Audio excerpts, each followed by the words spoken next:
brought to you by Palvi Agrico. आता शेतीसाठी जे काही लागणार ते घरपोच मिळणार, तेही मोबाईलच्या एका क्लिकवर। काल जी काही पुण्यात मतदान प्रक्रिया पार पडली आहे, तुम्ही SP ऑफिसला आलात, काय तक्रार आहे आणि तुम्हाला काय सांगून नेण्यात आलं होतं? आम्हाला म्हणले गटाची मीटिंग आहे, महिला बचत गटांची.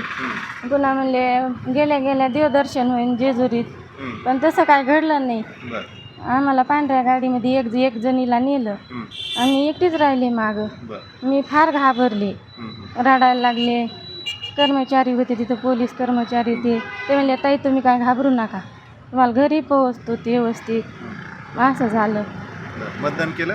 हां नेलं मग ते ऑफिसचं नाव नाही माझ्या लक्षात राहिलं. पुणे पिंपरी चिंचवड कुठं? हां पिंपरी चिंचवडला.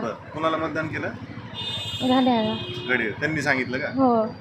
बरं, काय ह्यासाठी पैसे दिले काय? नाही मला काहीच नाही दिले. किती महिला होते?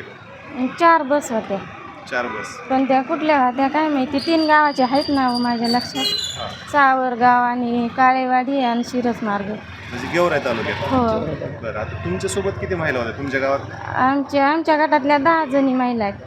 10. दुसऱ्या गटातल्या किती 13 का काहीतरी जणी. बचत गटाच्या महिला होत्या हो. सगळ्या? काय याची मीटिंग म्हणून सांगितलं? हो म्हणले पुण्यामध्ये मीटिंग आहे. नाही आधी जेजुरीत जायचं म्हणले आपल्याला, पण निर्णय बदलला त्यांनी. म्हणले आधी मीटिंग करू आणि मग नंतर आपण जेजुरीला जाऊ देवदर्शनाला, असं म्हणले. कुणी नेलंय तुम्हाला? एक महिला आहे शिरसची बचत गटाची, वनिता जाधव म्हणून. हो. SR होतं काहीतरी असतं गटाकडे. मतदान केलेलं दाखवा कुठे शै? ठीक आहे, नगपालीच नाही बुजवली होती. असं पण नाही. बुजवली तुम्ही? हां. हो. बरं, तिथं तुम्हाला काही पकडलं होतं पोलिसांनी? हो 1 वाजल्यापासून होते मी तिथं? हो 6 वाजता सोडलं मला. मी एकटीच होते. शिरसच्या महिला होत्या काही, पण त्या म्हाताऱ्या होत्या रडायला लागल्या, त्यांना काही सुधारणा बोलायचं. मी लय रडले, मी चक्कर येऊन पडले होते तिथं. एका सरनी मला खायला बदाम शेप आणला, म्हणले ताई तू खात नाही तर तुला ॲडमिट करावं लागेल. मग मी खाल्लं बळं, तरी मला 6 वेळेस उलट्या झाल्या बळच खाल्ल्यामुळं. बरं, आता काय म्हणून आलाय त्यांनी, काय तक्रार आहे तुमची SP सरांकडे? ते आम्हाला फसवलं म्हणून वनिता मॅडमनी, तीच तक्रार आहे आमची, दुसरं काहीच नाही. बरं, गुन्हा दाखल करावा हीची माझी विनंती. तुमचं नाव सांगा. मंदा देवीदास चव्हाण, गाव? काळेवाडी. गेवराई. हो. आम्ही गेलो नव्हतो, तर आमच्या गावातील असे बचत गट आहेत.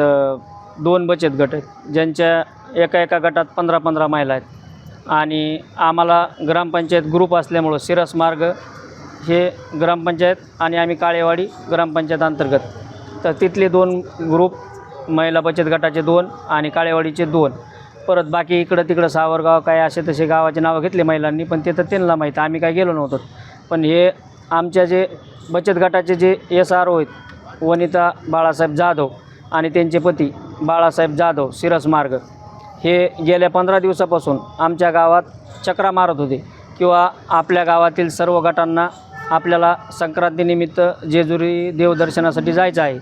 आणि 14 तारखेच्या रात्री संध्याकाळी 10 वाजता त्यांनी ट्रॅव्हल्स गावांनी पाठवल्या आणि ह्या आमच्या गावातील 15 महिला ट्रॅव्हल्समध्ये गेल्यानंतर तिथं त्यांना सकाळी एका जिल्हा परिषद शाळेमध्ये ठेवण्यात आलं. आणि तिथून एक महिला कंबाईन, असं एका गावातली 2-2, 3-3 महिला नाही जाऊ दिल्या त्यांनी. एकच महिला एका गावातली, अशा मिळून 4 गावातल्या 4 महिला आणि एक तिथून 4 व्हीलर गाड्या त्यांनी केल्या होत्या त्या मतदान केंद्रापर्यंत जाण्यासाठी. त्या 4 गावच्या 4 महिला, म्हणजे त्याच्यात 2 यंग ठेवायचे किंवा 2 म्हणजे थोड्या ओल्ड ठेवायचे म्हातारे, अशा मिळून त्यांनी ते प्लॅनिंग केलं होतं. आणि त्या गाड्यामध्ये 2 ते 3 बॉक्सर म्हणा किंवा त्यांचे ते कोण असते ते कार्यकर्ते काय ते ठेवलेले असायचे. म्हणजे ह्या महिलांना तिथपर्यंत जाऊ तर काहीच कळू देत नव्हते की तुम्हाला नेमकं जायचं आहे कुठं म्हणून. आणि त्यानंतर ही प्लॅनिंग कमीत कमी माझ्या माहितीस तो मागच्या 2-3 महिन्यापासून झालेली असावी, कारण की या महिलांचे तिथं गेल्यानंतर यांनी बोगस मतदान कार्ड तयार केले. परत तिथल्या याद्यालासुद्धा ह्या महिलांचे नावं लावण्यात आले, म्हणजे ह्या बचत गटामार्फत यांचे डॉक्युमेंट्ससुद्धा तिथं वापरले गेले, एक अंदाज. आणि हे तिथं गेल्यानंतर त्यांना मतदान कार्ड पण वाटप करण्यात आले, पण या महिलांनी भीतीपोटी ते मतदान कार्ड तिकडंच फेकून दिले, किंवा परत आपल्या अंगलोट काही येईन असं. आता यांना तर तिथं गेल्यावर तर पहिलेच ते घाबरून गेले, कारण तिथं नेल्यामुळे त्यांनी मतदान केलं. ह्याच जर सगळ्या ग्रुपमध्ये असते 15-20 तर यांनी मतदान केलं नसतं. हे आल्यानंतर आम्हाला सांगतात, पण एक गेल्यामुळे ह्यांना त्यांच्या त्या आदेशाचं पालन करावं लागलं. तिथे गेल्यानंतर कुणाला मतदान केलं आणि किती महिलांनी मतदान केले आणि आता तुमची काय तक्रार आहे जिल्हा पोलीस अधीक्षक बीड यांना? आमची एवढीच तक्रार आहे की आमची जी इथून नेल्यानंतर जे मतदानाची प्रतिक्रिया तिथं झाली, त्यात हे जे आमचे काही म्हणजे आमचे माझेच मिसेस आहेत ज्या तिथं धरल्या गेल्या किंवा मतदान करताना, मग मला ही गोष्ट पटली नाही. किंवा ज्यावेळेस मी यांना म्हणलो होतं की जाऊ नका, त्यावेळेस त्या बचत गटाचे अध्यक्ष किंवा ते सगळे SRO असते त्या म्हणल्या होत्या की आम्ही फक्त देवदर्शनासाठी चाललो तर आम्हाला जाऊ द्या. पण मला हे झालेले जे प्रकरण हे मला काय कालपासून झोपू द्यायना.